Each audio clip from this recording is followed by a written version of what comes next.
The attic was still and stifling, like an attic should be, but it was also mine now. At least that's how they wanted me to feel. The mattress was thin and uneven. The only lamp buzzed faintly, as if it too was embarrassed to be part of the whole situation. I was holding a cup of chamomile tea when the insulation dust fell into it. That's when I realized it wasn't temporary. That was a month ago, but they did. They called it a setup, a cozy space, a temporary fix, just until we figure out the nursery. You can't call it a room when there's no closet, no railing for the ladder, no dignity. The walls around me slanted inward like they were trying to press me into the floorboards. One small window faced east, but it was warped and painted shut, so the morning light came through in crooked lines. I kept the fan on a stool, near the bed, but it only pushed hot air in circles. There was a floral quilt folded at the edge of the mattress, one I had sewn decades ago, back when my hands still moved fast, and my eyes could thread a needle in one breath. Now it rested here with me, both of us, in exile. I hadn't meant to live like this, and I certainly didn't plan to age into it. It started after they bought the house last fall. My son Matteo and his wife Ariana. I'd lived with them in the small apartment in Cagliari ever since Emilio, my husband, passed. It was supposed to be temporary back then too. I just sold our family home, and Matteo needed help with the down payment on their dream villa outside Olbia. "I don't want charity, Mama," he said, but I signed the wire anyway. $78,000, nearly everything I had. It was more than help. It was a legacy, a foundation. Matteo was my only son. I'd raised him alone after Emilio died young, teaching school by day and baking by night to make ends meet. I told myself, this is how we take care of each other. That's what Sardinian families do. That's what my mother did. When we moved into the new place, Ariana smiled like I was a beloved antique, nice to have around, but always in the way. I was assigned the guest room, ground floor, narrow but pleasant, a window that faced the lemon tree. For 2 weeks, she even brought me coffee in the mornings. But everything changed the moment she got pregnant. "Just until the nursery's ready," she said. "We'll move your things back soon. It's just a little dust and storage boxes up there, nothing serious." She said it with a smile. Matteo just nodded, already halfway out the door. And so I climbed the attic ladder slowly, with knees that had prayed through 4 decades of sunrise mass, and stood behind too many dough counters. I tucked my quilt under one arm, carried my suitcase in the other, and entered a room that smelled of mothballs and stale paint. That was 32 days ago. 32 nights I counted the cracks in the beams overhead. 32 mornings I waited until the house quieted before coming down to make coffee. Because the dog barked every time I opened a cupboard. Because Ariana said I made too much noise. Because space is tight, Mama. We just need balance. That's what they called banishing someone who fed you every night of your childhood and ironed your clothes until you were 23. Balance. Not when they asked me to text first before using the kitchen. I didn't say anything. Not when I found my dresses folded into a single bin, labeled winter storage. I was 74, not even when they installed a baby gate at the top of the stairs, not for the baby, for me. "Just a safety thing," Ariana said. "Don't want you falling." But still, I nodded, smiled, stepped over it carefully, each time, even when it bruised my that I had become invisible. Because the truth is, I didn't want to believe what I already knew. So this morning, when the insulation dust landed in my tea, I stared at it for a long time. The little white flecks floated like ashes in amber water. I didn't blow them away. I just watched, and then, without thinking, I reached under the mattress and pulled out the only thing I had hidden since moving in. That the attic wasn't a placeholder, it was a verdict. The house deed. Inside it, folded once, then again, was the deed. A faded red folder.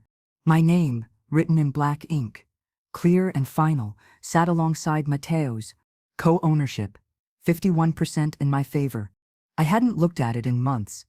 Not since the lawyer in Sassari walked me through the paperwork and said, "If you put more than half down, Signora, your name must be listed accordingly. That's the law." But now, no one mentioned it. Not when they locked the thermostat behind a passcode. Not when Ariana gave my lemon tree pot to her cousin and called it redecorating. Not when Matteo moved my bookshelf into the garage to make space for a diaper table. Matteo had agreed, said it was only right. They forgot who owned the roof they lived under, but I hadn't. As I traced my fingers over the dry, papery edges of the folder, I realized something I hadn't allowed myself to think before. I didn't have to stay in the attic. I didn't have to ask permission to come downstairs. I didn't have to beg for a room in a house I legally owned more than half of. They might have put me under the roof, but I still was the roof. I smiled then, a small one. Not bitter, not proud, just steady. Not the hand soap they left in a broken dispenser upstairs. And that night, for the first time in weeks, I boiled water not for tea, but for a bath. I scrubbed the attic basin clean, lit the lavender candle I kept in my travel bag, and washed my hair with real soap. Real soap. It was the same cardigan I'd worn when I signed that deed. And as the steam filled the attic, I took out my sewing kit and began mending a tear in the sleeve of my navy cardigan. Stitch by stitch, but the dust had cleared. I had no plan yet, and I was finally ready to begin. The next morning, I made coffee like always. Quietly, carefully, one spoonful at a time. I waited until the sounds below stopped. No kettle banging, no clinking cutlery, no small talk about ultrasounds or overpriced strollers. I stepped over the baby gate with both hands braced on the attic rail, lowered myself, rung by rung, and touched the floor like a trespasser landing in forbidden territory. The kitchen smelled of coconut body spray and something burnt. Ariana must have tried to toast those seeded bricks she calls bread. My biscotti tin was gone from the counter. Again, I didn't sigh. I didn't slam the door. I simply stood there, staring at the empty spot, thinking about how small thefts are often mistaken for accidents. In its place was a bottle of prenatal vitamins and a pink ceramic mug that read "World's Best Future Mommy." I opened the cabinet where I'd left it last week, behind the oats, next to my dried figs. But it wasn't there. She poured herself almond milk and leaned on the marble counter like a model in a catalog. You know, Matteo mentioned he might put a railing in. For safety. We just want to be sure you are comfortable. Good morning, Mama, Ariana said, gliding in like a hostess. Her belly was barely visible beneath her robe, but her voice carried the full weight of ownership. You sleep okay? Hope the attic wasn't too drafty last night. We're getting some rain this weekend. I nodded. I've known worse. I'm fine. She blinked. A beat too long. Oh, good. Well, let me know if you need anything. I'll be upstairs finishing the baby registry. She said it like I was the one interrupting her morning. I stirred my coffee, poured it into a travel mug I'd kept from my teaching days, and slipped out to the back garden for a breath of real air. The lemon tree was gone. The one I raised from a seedling in a clay pot. The one Emilio and I moved from our old courtyard, wrapped in burlap because I couldn't bear to leave it behind. I stared at the empty square of soil, like someone had dug up my name. I thought about the deed, about my 51%, about Ariana's almond milk, and the pink mug, about how for all their talk of balance and safety, they never once offered me a key to the side gate. In its place was a pair of white lounge chairs and a plastic kiddie pool, still folded and tagged. Matteo had mentioned making space, but I thought he meant the garage. I spent the afternoon in the attic, sorting through things they thought I'd forgotten. I went back inside. Quiet, calm, but something was shifting. I could feel it. Old receipts, bank printouts, a notarized letter from my husband's cousin who had helped us fund the house transfer. I'd kept everything in a stitched folder tucked inside an embroidery box, labeled Christmas linens, a detail I hoped neither of them would ever think to look through. They knew it then. The house had been purchased jointly, yes, but the silent truth was that Matteo and Ariana never would have qualified for the mortgage on their own. I was the liquidity. I was the surety. They acted like it now. That evening, I joined them for dinner. Ariana had made lentil soup and something called quinoa patties. Matteo looked up once from his phone and said, "You okay, Mama? You've been quiet lately." They acted like it never happened. I met his eyes. For a moment, just a flicker, I saw the boy who used to run into my arms after school, who cried when he dropped his first gelato, who begged me not to remarry, not because he didn't want a father, but because he thought he wasn't enough. Now here he was, avoiding my gaze with the same shoulders that used to lean into mine. "I'm fine," I said. How's work? He shrugged. Same. Quiet. Might start freelancing a bit, some consulting stuff. Ariana added, he's going to be amazing. Once the baby comes, we'll have so much motivation to grow things. I nodded, spooned soup into my mouth, and let the flavor settle. At the end of dinner, I cleared my plate. Ariana stopped me with a gentle tap. Don't worry, Mama, you rest. You've done enough for one day. No salt. No oil. Just warm. I thanked her and went back up to the attic. You've done enough. But that sentence clung to me like mildew. Was that supposed to be kindness or closure? Later that night, I turned on the old laptop Matteo had given me years ago. It wheezed like an asthmatic to life, but it worked. I connected to the internet using the backup Wi-Fi password he once gave me in case the main one goes out. Was that what people say before pushing an old woman into silence? I bookmarked a few legal directories, looked up co-ownership disputes in Sardinia, researched property division and silent sale clauses. I didn't know exactly what I was looking for yet, but I knew I wouldn't be caught flat-footed. And then I saw the email. They hadn't changed it. Buried in an old inbox. From 6 months ago. From Sardinia Bank. Legal, thou cert mail. Subject, loan terms and co-signatory acknowledgement. I opened it. My name was listed as a co-signer on a second mortgage. Matteo had taken out $40,000, most likely for renovations or debt payoff, but I'd never signed this. Not on paper, not in person. My stomach churned. And yet the email confirmed an e-signature acknowledgement. Matteo had access to my scanned signature file. I remembered sending it to him once for a power bill transfer. My hands tightened around the laptop like I could crush the betrayal out of the keyboard. I didn't confront him. Not yet. Instead, I printed the email, then the mortgage document. I folded each page with precision and tucked them inside the red folder, now growing thicker by the day. That night, I sat on the mattress in the attic, cross-legged like a girl in hiding, and began writing a list on a yellow notepad titled, Things I Still Control. My percentage. My signature. My silence. My exit. I stared at the list for a long time, then added a fifth. The ending. I wouldn't let them write it for me. I woke up before dawn, the next morning, unable to stay still. The insulation above me crackled faintly from the change in temperature. Something in the attic always popped when the morning chill broke, like the house itself was shrugging off another night. I sat up slowly, my joints aching from the mattress. I put on socks, wrapped my cardigan tight, and took the red folder from under the pillow. Then I carefully climbed down the attic ladder and stepped into a house that still slept. I brewed coffee the old-fashioned way, stovetop mocha, not the machine Matteo had bought. That one always made the coffee taste like metal. I needed warmth, not convenience. The hallway was quiet. Ariana's silk robe hung on the bedroom door, swaying slightly from the draft I must have let in. I walked past it, with my folder pressed to my chest, like a holy book. My percentage. As it brewed, I opened the notebook again and stared at my list. My signature. My silence. My exit. The ending. I added a sixth. My story. I wasn't going to let them write me out of it. Not with pink mugs and baby monitors and passive smiles.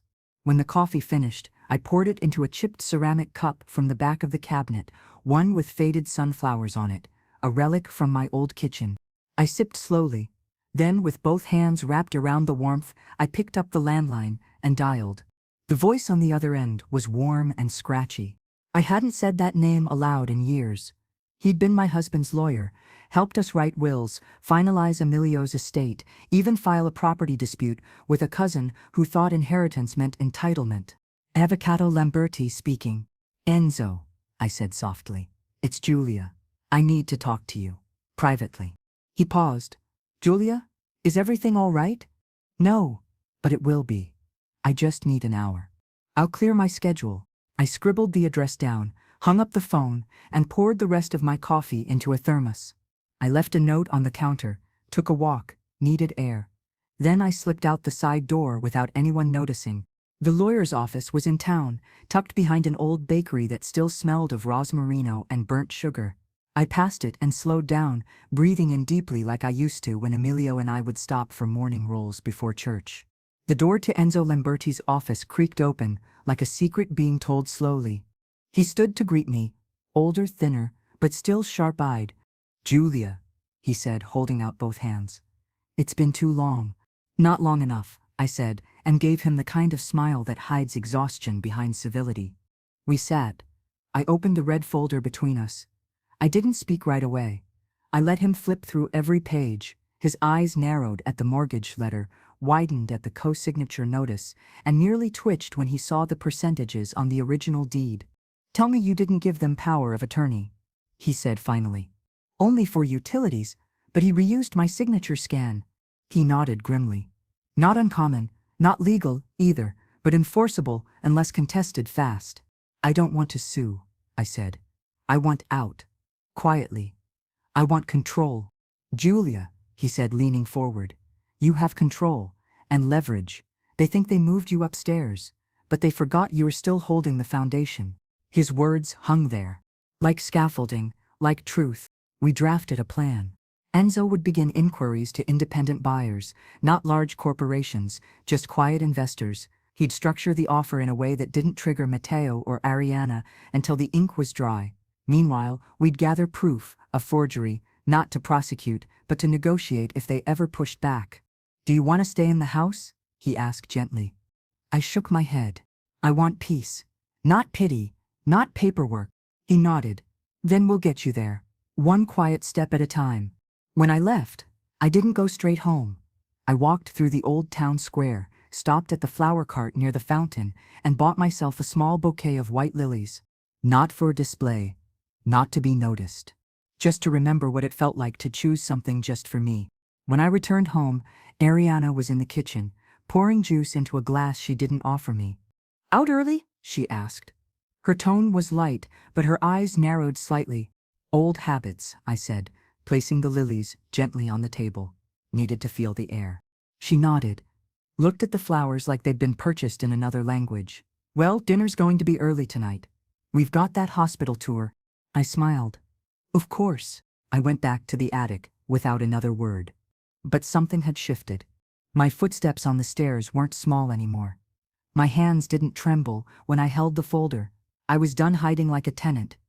I was done performing gratitude. That evening, while they were out, I cleaned the attic. Properly. I boxed up the dusty wreaths and winter coats they had shoved into my corner. I moved Matteo's broken guitar to the garage. I swept the floor, aired out the bedding, and lit one of the lavender candles I kept sealed for special nights. I did. It didn't matter that no one saw it. My boundaries. Before I lay down to sleep, I added 2 more lines to my notebook list. My breath. Then I tucked the list into the red folder, closed it gently, and turned off the lamp. Let them think I was upstairs quietly fading. Let them believe their story was the only one being told. They didn't know what I'd written. They didn't know I'd already started the final chapter, and they would never see the title coming. The house changed again that week. Subtly at first. Less butter in the fridge. The basil plant I'd nursed from clippings disappeared from the windowsill. My teacups, once kept on the bottom shelf for my hands to reach, were moved higher behind Ariana's smoothie jars. Every shift was small enough to seem explainable. But the shape of a house tells you things, if you've lived long enough to listen.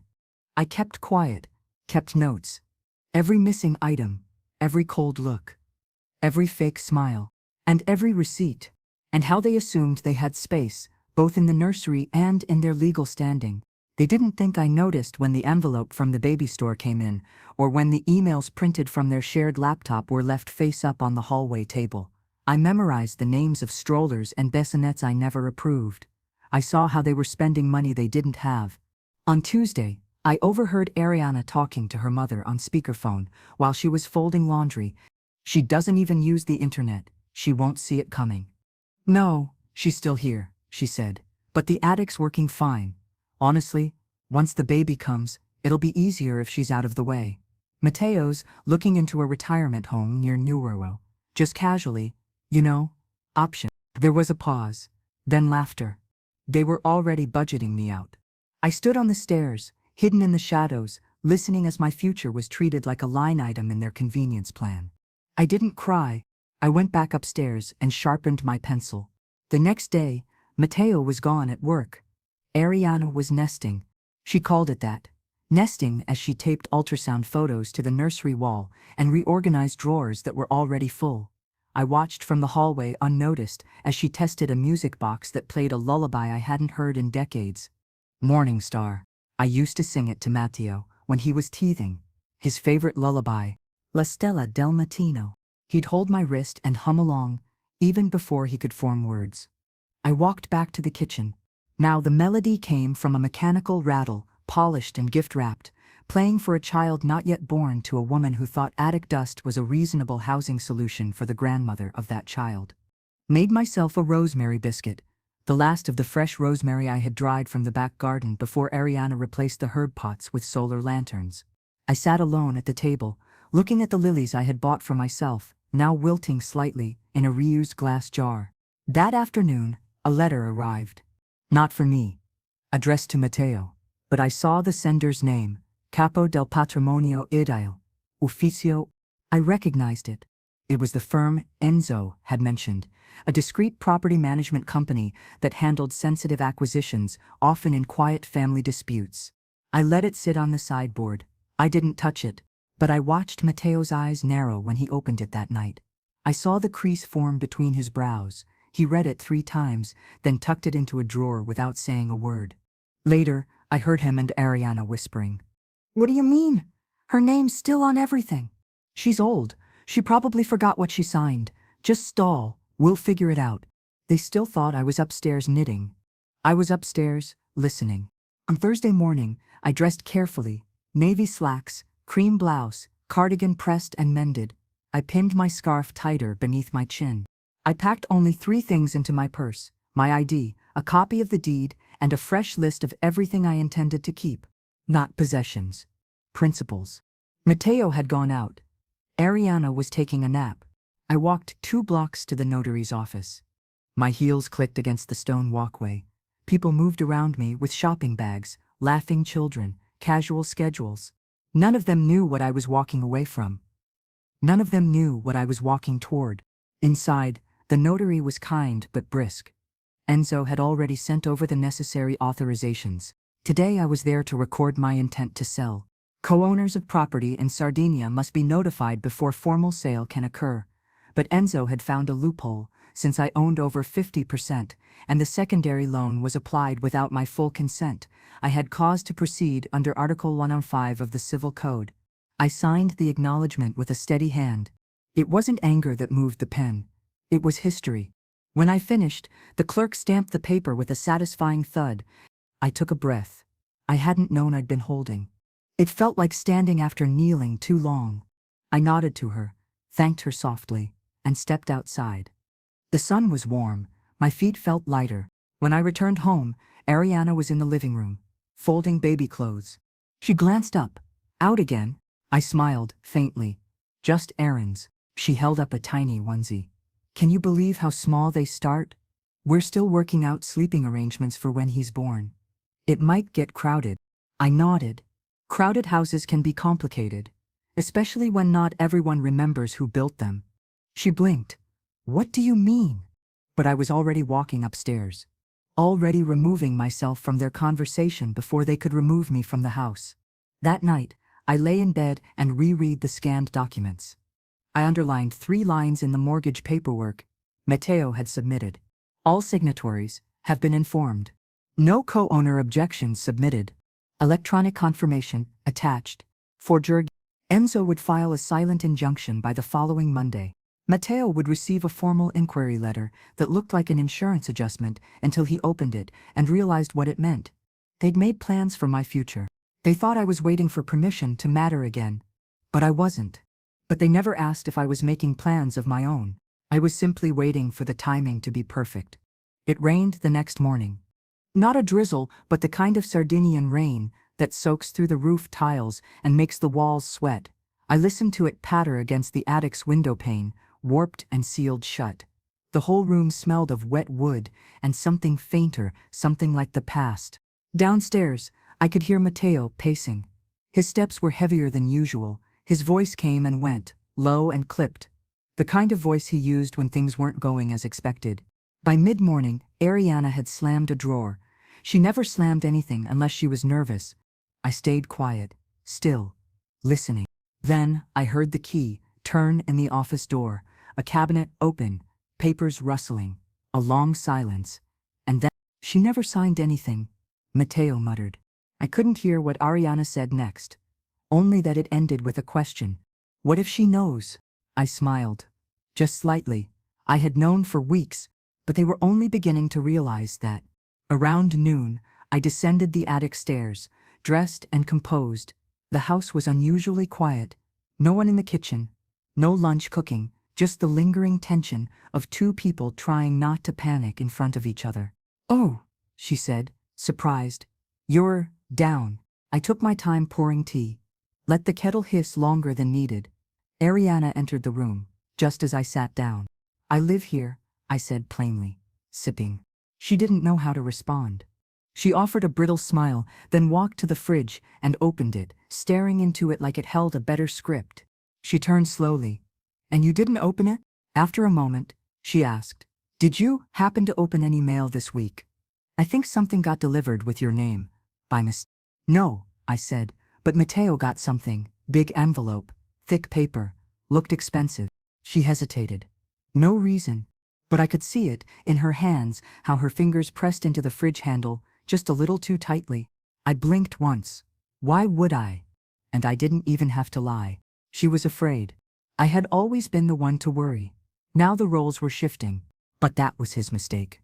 That evening, when they left for their birthing class, I went downstairs again, not to spy, but to collect. I opened the sideboard drawer, where Matteo kept documents, bills, tax letters, bank notices. It wasn't locked. He still assumed I wouldn't look. Inside, I found the mortgage document again, this time printed with annotations in his handwriting. "Don't show this to her. Call Enzo." Power of attorney loophole? I took a photo with my phone. I'd learned how to do that 2 weeks ago, when I watched a video on Ariana's tablet without her noticing. I checked the tabs on his browser too. Open documents, real estate comparison charts. One labeled retirement homes, Nuoro region. They weren't just thinking about moving me out. They were preparing for it. Back upstairs, I laid everything out on the quilt. 3 documents, 5 photos, 1 signed form from years ago. Power of attorney for utility bills, not property, but close enough that he must have thought he could pass it off. If I hadn't checked, if I hadn't remembered, I might have let them build their fiction out of old ink and fake concern. He almost had. I remembered everything. Especially the day Matteo called me crying when the bank denied their original home loan. I remembered how I told him not to worry, that I'd cover it. I remembered the way his voice shook with relief. But I had remembered. And I remembered what Emilio once told me, years ago, when a cousin tried to take our garden plot. When someone builds a future on your kindness, make sure they don't forget who poured the foundation. Later that night, I lay awake with the rain still whispering on the roof. I thought about what it meant to be erased slowly. Not with cruelty, but with convenience. They'd never yelled at me, never struck me, never called me names. Upstairs, out of the kitchen, out of conversations, out of the nursery, the garden, the deep. They simply moved me out of the frame. I was a picture they didn't have space for on their new wall. So they put me in storage. In the morning, I cooked. Not for them, for myself. I made pan carousel with rosemary and olive oil, toasted until crisp, broken by hand, paired with thick ricotta and quince paste. A meal my mother used to make after bad news. The kind of food that reminded you of your own strength. I sat in the kitchen alone and ate it slowly, the crackle of the bread echoing in the silence. Ariana entered halfway through. She didn't speak right away, just stared at the plate. Then too, casually, "You're up early." "It's nearly 10, I said. She sat across from me, folded her hands. "Matteo's been worried. There've been some mix-ups with paperwork. Nothing serious, just confusion." "Paperwork has a memory," I said. "It rarely confuses itself." Her smile twitched. "We know things have been a little tight, but we're trying to include you. You've been a part of everything." "Have I?" I asked. She opened her mouth, closed it. I set my fork down gently, then said, We're a family. Families adapt. And some foundations don't forget what was promised. She blinked, hard. What does that mean? But I stood up, rinsed my plate, and said nothing. Upstairs, I updated the list in my notebook. My voice, my timing. I added 2 more blank lines beneath them, left space for what I didn't yet know. The attic was quiet again. I felt perched. But this time, I didn't feel buried. Waiting, watching, knowing the roof creaked differently when the house below forgot who held it up. The baby shower invitation arrived on a Thursday. It was addressed to Nana Julia, printed in gold script, on blush-colored cardstock, with tiny embossed flowers dancing along the edges. It smelled faintly of artificial peony. Inside, it listed a date, a time, and a location. The garden of Matteo and Ariana's friend, Tiara, the one with the house that looks like a wedding venue and the personality to match. A line at the bottom read, "Gifts preferred from the curated registry." Curated, not chosen, not considered, just dictated. I sat with the card in my lap, running my fingers over the edge. They didn't mention the menu, or if I'd be asked to speak, or even if there would be a chair with my name on it. But they'd sent it. I suppose that counted for something. That night, over dinner, Ariana brought it up as though she hadn't left the envelope on the stairs for me to find. "So," she said between bites of grilled zucchini, "I hope you got the invitation. We're keeping it really elegant, just family and close friends." Matteo chuckled nervously. "Of course," I said. "I'll wear my finest attic shawl." Ariana didn't. "You're still invited, Mama," she said pointedly. "It'll mean a lot to the baby, to us." I stirred my soup. Babies rarely remember their showers. She blinked, then forced a smile. "Still, we'd love your presence." Presence. That's all they wanted from me now. Not contribution, not counsel. Just silent attendance in a chair, someone else picked out. The day of the shower arrived clear and bright. The kind of day that used to mean hanging linens outside and walking to the chapel barefoot in the grass. I dressed early, navy skirt, white blouse, a silver brooch Emilio gave me on our last anniversary. My scarf was freshly ironed, my shoes cleaned and polished. I didn't wear these things for show. I wore them because when people stop seeing you, the first thing to vanish is your dignity. And I had no plans of arriving without mine. Matteo had once told me he'd name his son after Emilio. Tiara's house was bigger than I remembered. Too white, too many trimmed hedges and glass doors pretending to be windows. The garden was lined with pastel tablecloths, pale blue balloons, and signs that read, "Welcome baby Leo." Leo. Named without consultation. Apparently Ariana had different plans, and different people to impress. I stepped into the yard and felt a few heads turn. Not many, just enough. One woman whispered something to another. Chiara met me at the garden path. "Julia, so glad you made it. Ariana was worried you wouldn't feel up for it." "I still walk just fine," I said, even without a stroller. She laughed politely, confused by the tone. Inside the tent, Matteo stood near the buffet. His tie was crooked, his posture stiff. When he saw me, he came forward quickly and kissed my cheek. "Mama, you look good. Like someone who hasn't been packed away for the season?" I asked, half smiling. He rubbed the back of his neck. "I meant it, of course." Then I noticed the chairs. White wood, tied with ribbon, a name card on each. Every close family member had one. Except mine. I stood for 20 minutes before Matteo brought over a folding chair from the corner. "There," he said, "fixed." I nodded. Sat. Said nothing. But I took out my pen and quietly wrote, "Chairless," at the bottom of my list. They skipped my turn. The shower unfolded with forced laughter and filtered photos. Ariana opened boxes of monogrammed onesies and silver spoons engraved with dates. No one asked me to help unwrap. No one asked me to speak. Not even when they did a wisdom circle where guests gave advice to the mother-to-be. Later, while people mingled and posed, I stepped quietly into the side garden. The air was calmer. I sat on a stone bench and took out my phone, the one Matteo thought I barely knew how to use, and checked my messages. Enzo had sent confirmation. The co-sale agreement had been received by the buyers. Final documents would be ready in 48 hours. The house, my house, would be sold by the end of the week. Legally, quietly, irrevocably. I looked back toward the party. Matteo was laughing with Chiara. Ariana held her belly in one hand and waved her other arm for another photo. I stood and left without saying goodbye. No one noticed. That night, I returned to the attic and laid my shawl over the back of the chair. I poured a small glass of Murto and sat by the window. Rain hadn't come, but the sky was thick with clouds that threatened to change.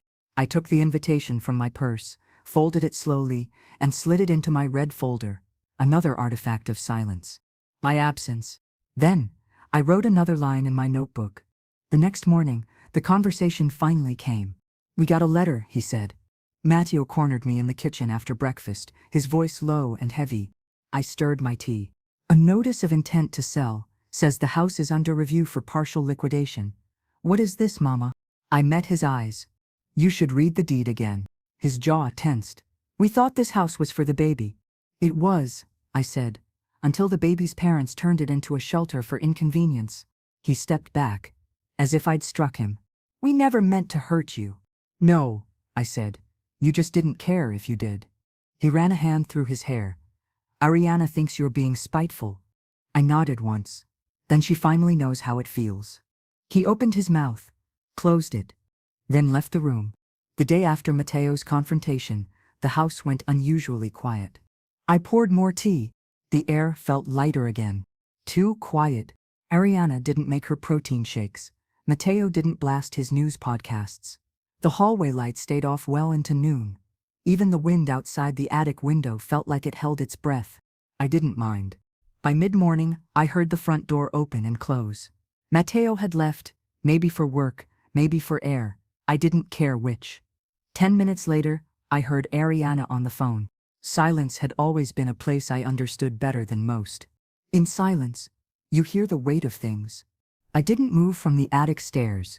I simply listened. A pause. "I told him it's probably her dementia. She's always been paranoid," she whispered. "She might be losing it." "No, the attic isn't even safe for her. There's no proper heating." I told Matteo we have to talk to someone about guardianship. Maybe a court order if she won't go willingly. Another pause. "She signed something years ago. We'll find it." The call ended. A cupboard slammed. I gripped the banister and let the old wood steady me. They weren't planning to wait. They were planning to remove me. Not with violence. With paperwork.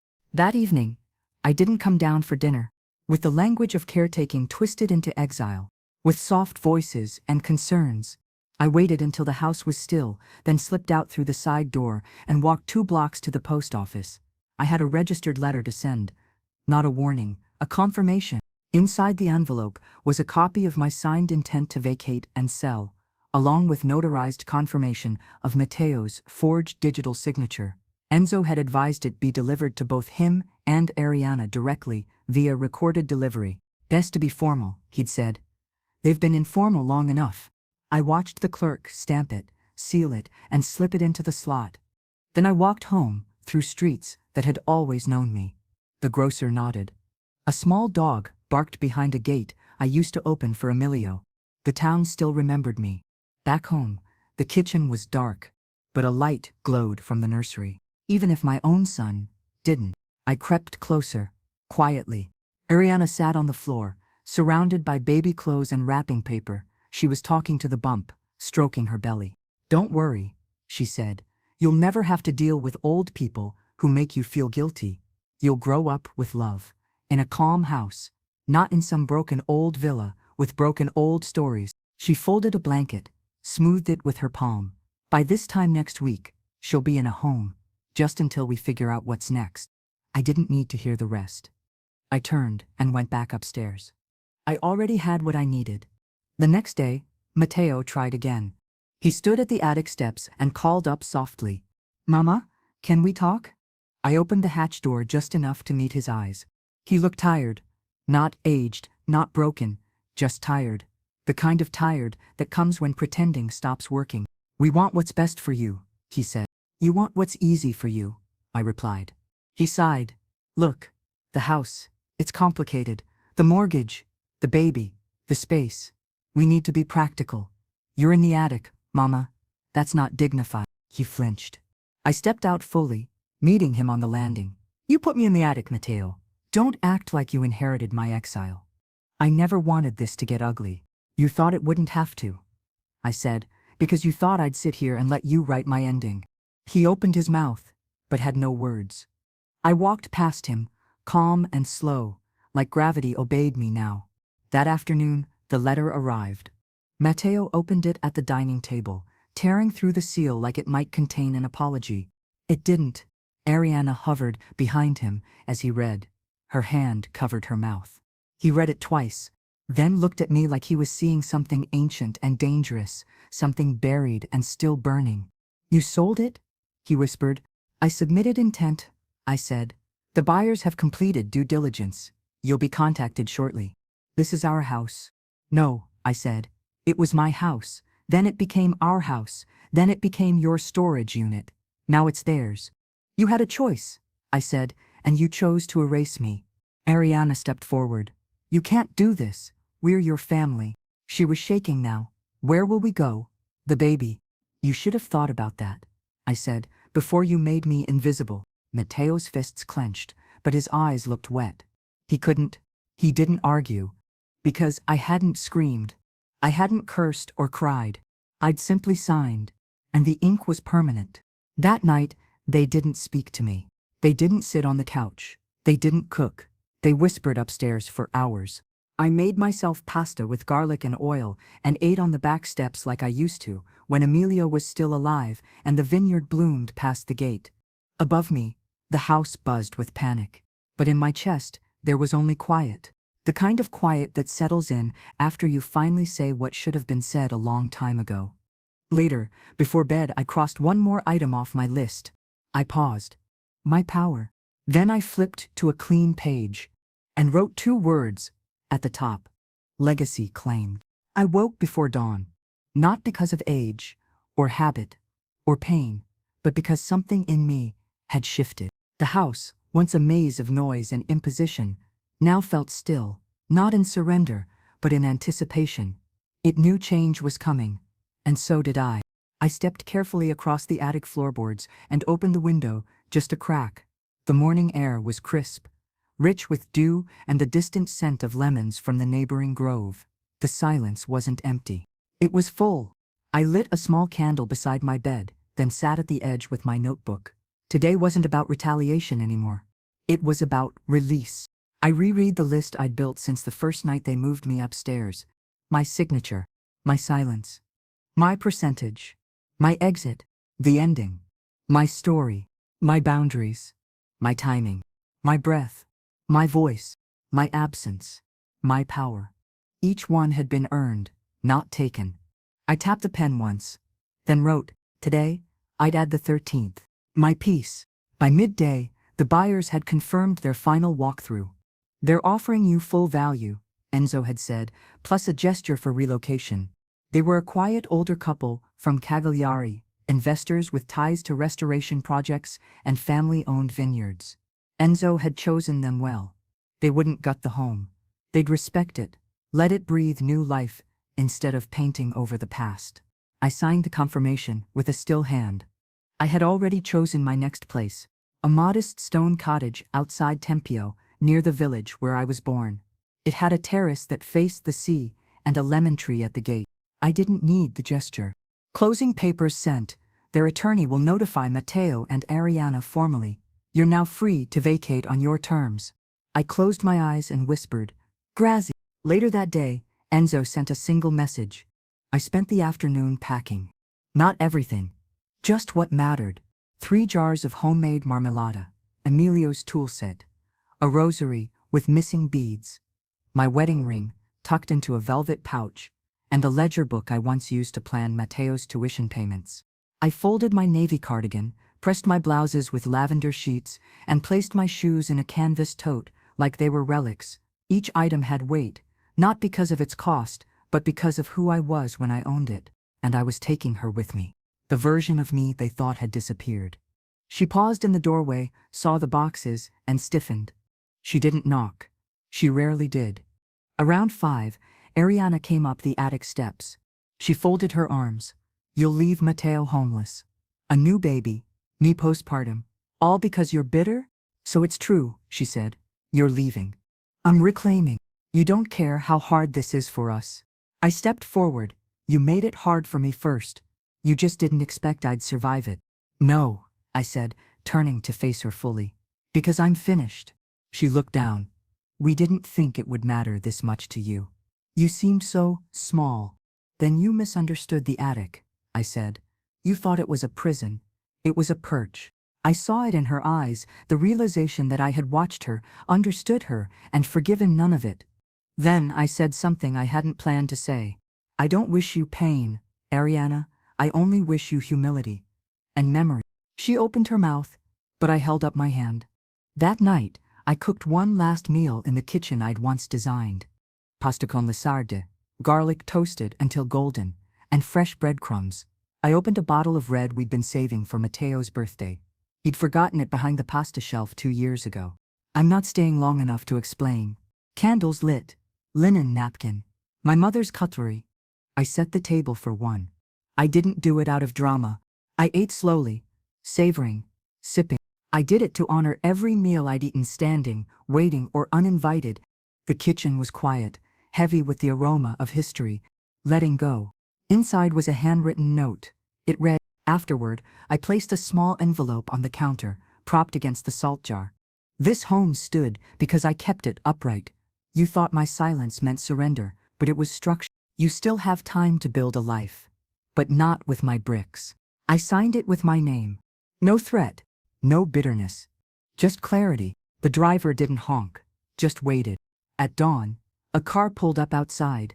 Then I turned off the light, walked upstairs, and zipped my final bag. I was certain. I took one last walk through the house. My hand brushed the doorway Matteo had marked with his height at 6. The tile Emilio had laid himself. The window I'd stood at through years of waiting and wondering. I wasn't sad. I walked out the door with a calm heart and a lifted chin. And I didn't look back. The road from the old house to Tempio Pausania curved like a memory, familiar but unpredictable. Hills rose and fell like breath. Olive trees whispered in rows, and the sea stayed distant but present, like someone who never stopped watching. I didn't cry as I left the town. The tears had dried somewhere between Matteo's silence and my own signature. Now, there was just space, room inside me, room in the car, room in the future. The driver said nothing, just adjusted the mirror now and then to check on me. I appreciated the quiet. The bag at my feet held everything that mattered. Not much in quantity, but everything in meaning. I wore my scarf pinned tightly beneath my chin. The same one I wore the first time I brought Matteo home from the hospital. He'd been quiet too, just like his father. But in that stillness was a world of need, a world of hope. Now, that stillness was mine, and I didn't need to hope anymore. When we arrived, the cottage waited with its shutters open, and its lemon tree blooming like a secret finally spoken aloud. I had already chosen. The air smelled of lavender and old stone. A vase with wildflowers stood by the window, left by the realtor perhaps, or maybe the universe itself. I set my bag down carefully and walked barefoot across the tile, pressing memory into each step. It wasn't big, just 2 rooms and a garden shaped like a prayer, but the key turned easily in the lock. And when I stepped inside, the floor didn't creak in protest. It welcomed me. This house didn't know who I used to be. It only knew who I had become. Later that afternoon, I walked to the edge of the hill. This was not exile. From there, you could see the roofs of 3 other homes, old ones, lived-in ones, chimneys with soot, gardens with chickens, laundry lines dancing in the breeze. This was return. Not to gloat. I sat on the low stone bench beneath the olive tree and took out the envelope I'd carried since I left, the original deed to the house I sold. To close. Then I tore it, piece by piece, feeding it into the little burn pit near the tree. The ashes curled and rose. One caught the wind and danced upward like a dark feather. I held it for a long while. I didn't smile, but I exhaled. That evening, I received an email from Enzo. Short, formal, final. I read it twice, not because I didn't believe it, but because I needed to hear it in my bones. Transfer complete. All parties notified. Funds received. The property is no longer in your name. Congratulations. I made tea. Real tea. Loose leaf.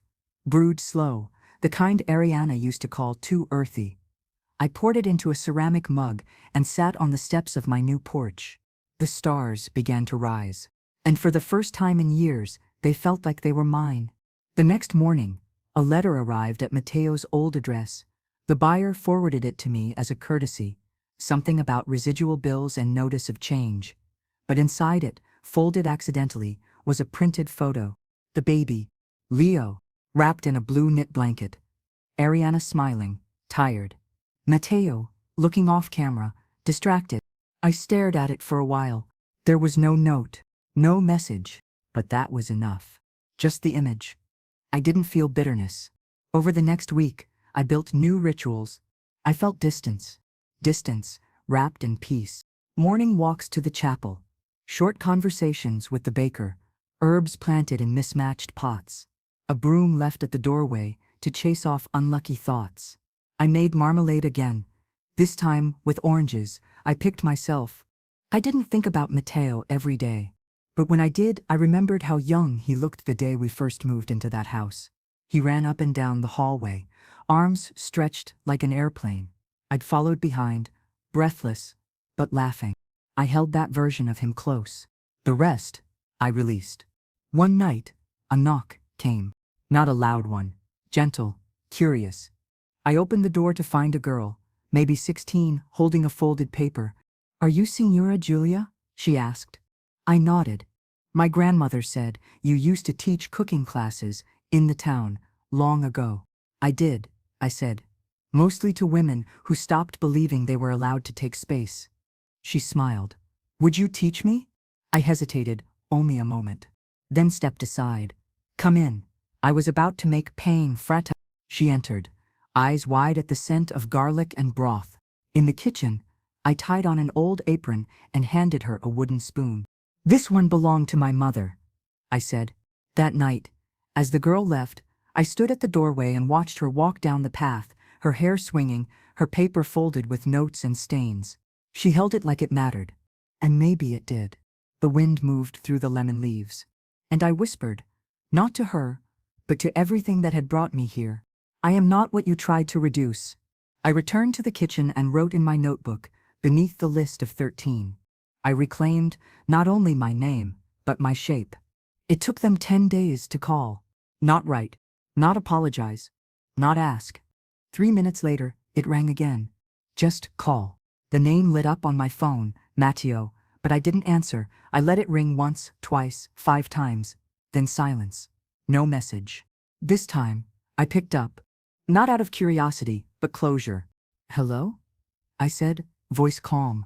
His voice cracked, like someone lost in fog. "Mama." Pause. "Mateo. They told us you finalized everything, that it's done. The house is." He stopped himself. "Gone." "Not gone," I said, "just not yours." I heard him exhale, heavy, like his chest hadn't opened in a week. "I didn't think you'd go through with it. You didn't think I had it in me." Another pause. We're staying with Chiara, for now. Leo cries at night. Ariana's tired. I've applied for a rental near the clinic. Everything's moving too fast. "I warned you it would," I said. He didn't speak. So I filled the silence with the words I knew he hadn't expected. "You're not?" "I'm not calling to shame you, Mateo. I'm not angry anymore." "No. I'm relieved." "Relieved?" "Yes," I said, "because you finally understand what it feels like to be displaced without warning." "I believe that," I said, "but you didn't want to protect me either. And that's the same thing." In the end, he was quiet for a long time. Then, "I never wanted to hurt you." His voice dropped. Can we visit you?" "Why?" "I don't know," he said. "Because you're still my mother, because Leo should know where he comes from." "That will take more than a visit," I said gently. "It takes memory. And remorse." I let the silence stretch.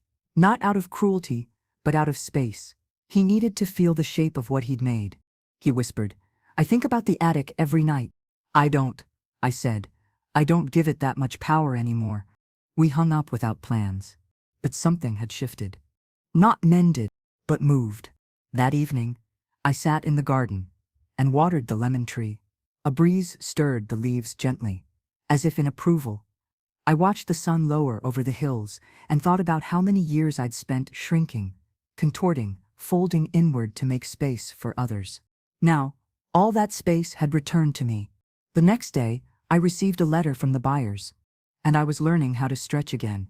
Not legal paperwork, just a kind note. They'd found an old tin box behind one of the built-in shelves. Inside were recipes, Polaroids, and a birthday card from Matteo to Emilio. The card had been drawn in crayon green and red, crooked letters, a stick figure family with a lopsided heart. They asked if I'd like them. Returned. And when the envelope arrived, I sat on the stone bench by the olive tree, opening it like a museum exhibit. I said yes. The recipes were faded, but mine, the handwriting unmistakable. The card made me smile. Matteo must have been 6. He'd drawn Emilio with a cape and labeled him Super Papa. In the corner, a note read, "I will take care of Mama forever. Promise." Promises made by children don't always survive adulthood. But they still carry echoes. I folded the card back into its envelope and placed it in the drawer beside my bed. Not for safekeeping, for truth. Later that week, I taught another class. 3 women this time. One in her 30s, one retired, and one newly divorced. They gathered around my table with notebooks and open hearts. I showed them how to knead dough for collagenes, how to let the filling rest, how to seal each piece with the right pinch so it didn't burst open in boiling water. It's not about force, I told them. It's about intention. Gentle hands hold better than strong ones. They listened closely, their movements careful, reverent. Legacy wasn't just land or money. It was method, memory, muscle. And in that moment, I saw something rise again. Not in me, but through me. I wiped my hands on a cloth and stepped outside while they stirred the sauce. The wind smelled of rosemary and wood smoke. I closed my eyes and whispered, "I didn't lose a home. I found a world." Just one line. That evening, I wrote again in my notebook. This time, not a list. Peace is not a place. It's the absence of needing to be understood. Matteo didn't call again that week. And I didn't wait for him to. I had already returned to myself. And I wasn't leaving. The next letter didn't come from Matteo.